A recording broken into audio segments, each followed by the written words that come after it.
Hi friends, നാത്തൂൻസ് അടുക്കളയിലേക്ക് എല്ലാവർക്കും സ്വാഗതം. ഞാൻ റെസിപ്പിയുമായിട്ടാണ് എത്തിയിട്ടുള്ളത്. മസാല ഇഡ്ഡലിയാണ് തയ്യാറാക്കാൻ പോകുന്നത്. അപ്പോൾ അതിന് വേണ്ട ഇൻഗ്രീഡിയൻസ് എന്തൊക്കെയെന്ന് നോക്കാം. അതിന് മുമ്പായിട്ട് ഈ ചാനൽ ഇതുവരെ സബ്സ്ക്രൈബ് ചെയ്യാത്തവരുണ്ടെങ്കിൽ സബ്സ്ക്രൈബ് ചെയ്യണം. അതിനടുത്തുള്ള ബെല്ലൈക്കൺ ഒന്ന് ക്ലിക്ക് ചെയ്യണം. താഴെ കമൻറ്റ് അറിയിക്കണം. അപ്പോൾ നമുക്ക് എന്തൊക്കെ ഇൻഗ്രീഡിയൻസ് വേണ്ടതെന്ന് നോക്കാം. മസാല ഇഡ്ഡലിക്ക് വേണ്ടിയിട്ടുള്ള ഇൻഗ്രീഡിയൻസ് എന്തൊക്കെയാണെന്ന് നോക്കാം. 1 ടീസ്പൂൺ ചെറിയ ജീരകം എടുത്തിട്ടുണ്ട്, 1 ടീസ്പൂൺ കുരുമുളക് പൊടി, ചെറിയൊരു കഷ്ണം ഇഞ്ചി എടുത്തിട്ടുണ്ട്, 1/4 ടീസ്പൂൺ മഞ്ഞൾപ്പൊടി എടുത്തിട്ടുണ്ട്, 1.5 ടീസ്പൂൺ ഉപ്പ് എടുത്തിട്ടുണ്ട്. ഇഞ്ചി ചെറിയ കഷ്ണങ്ങളായിട്ടാണ് എടുക്കാൻ.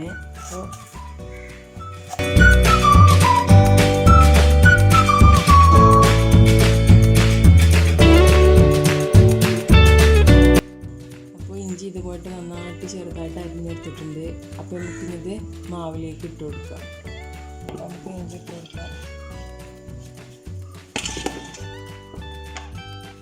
അതുപോലെ തന്നെ നേരത്തെ എടുത്ത് വെച്ചിട്ടുള്ള കുരുമുളക് പൊടി, ചെറിയ ജീരകം, മഞ്ഞൾപ്പൊടി, ഉപ്പും ചേർത്ത് കൊടുക്കാം. നന്നായിട്ടൊന്ന് മിക്സ് ചെയ്ത് കൊടുക്കാം.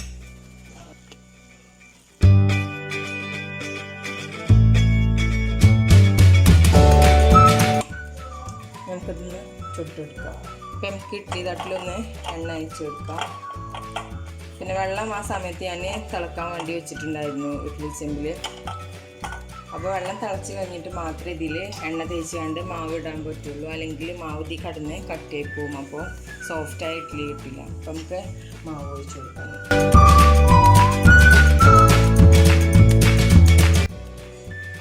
ഇതുപോലെ മറ്റു തട്ടുകളിലും പറഞ്ഞ് നമുക്കിന്ന് ചെമ്പിലിട്ട് ഇറക്കി തിളച്ച് മറിയുന്നുണ്ട്.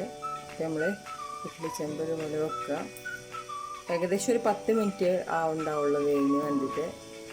നമുക്കിതൊന്ന് അടച്ച് വെച്ച് വേവിക്കാം.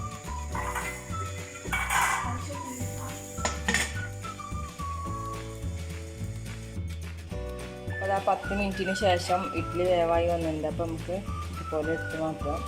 അതുപോലെ അടുത്ത മാവ് നമുക്ക് ചുട്ടെടുക്കാം.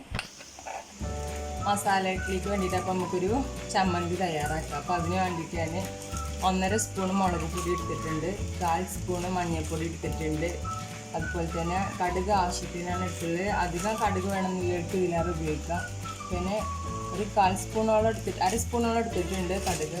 അതുപോലെ തന്നെ ആവശ്യത്തിന് ഉപ്പ് എടുക്കുക. 2 സവാള എടുത്തിട്ടുണ്ട്, വലുതാണ്. അതുപോലെ തക്കാളി, പിന്നെ കറിവേപ്പിൻ്റെ തണ്ടെടുത്തിട്ടുണ്ട്. നമുക്ക് സവാള ഒന്ന് കട്ട് ചെയ്തെടുക്കാം. അതുപോലെ തന്നെ തക്കാളിയും കട്ട് ചെയ്തെടുക്കാം.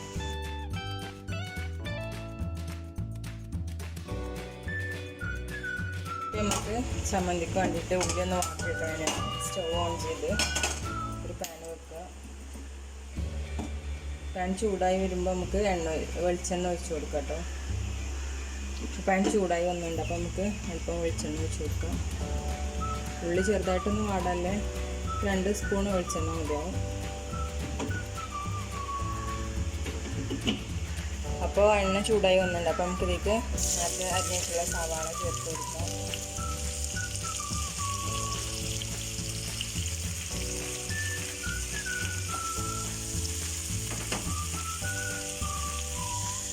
ഇപ്പം നേരത്തെ പറയാൻ വിട്ടുപോയതാണ്.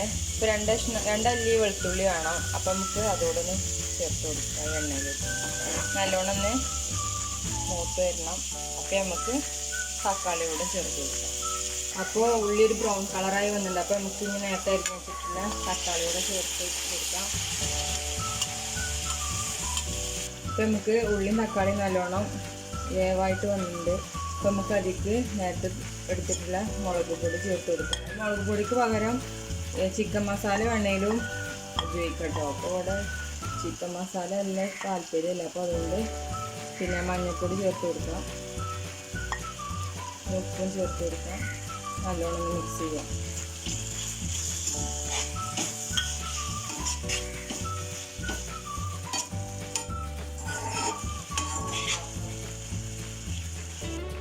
അപ്പോൾ മസാല ചൂടാറി വന്നിട്ടുണ്ട്. അപ്പോൾ നമുക്കിതൊന്ന് മിക്സിയിലിട്ടിട്ട് അരച്ചെടുക്കാം.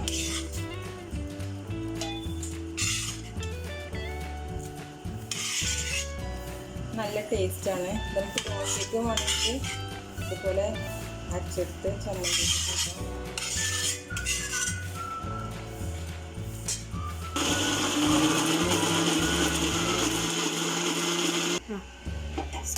അതിനനുസരിച്ച് ഇതിപ്പോൾ എന്തെങ്കിലും ചൂടാക്കാൻ വെക്കാം. ചൂടായി വരുമ്പോൾ അല്പം വെളിച്ചെണ്ണ ഒഴിച്ച് കൊടുക്കുക. ഇതൊന്ന് വറവിടാനുള്ള വെളിച്ചെണ്ണ മാത്രം മതി. വെളിച്ചെണ്ണ ഒഴിച്ച് കൊടുക്കാം.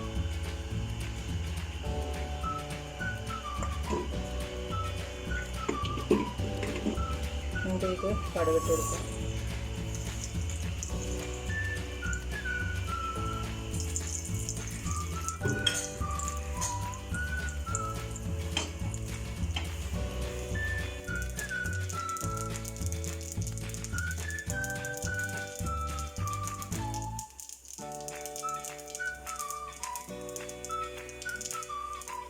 കറിവേപ്പില ലോ ഫ്ലെയിമിലാക്കിയിട്ട് നമുക്ക് നേരത്തെ അരച്ച് വെച്ചിട്ടുള്ള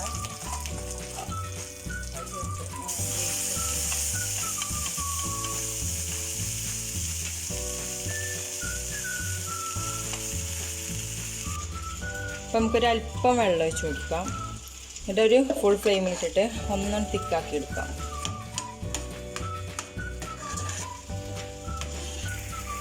അപ്പോൾ ഇതൊന്ന് തള വന്നിട്ടുണ്ട്. അപ്പോൾ നമുക്ക് ഫ്ലെയിം ഓഫ് ചെയ്യാം.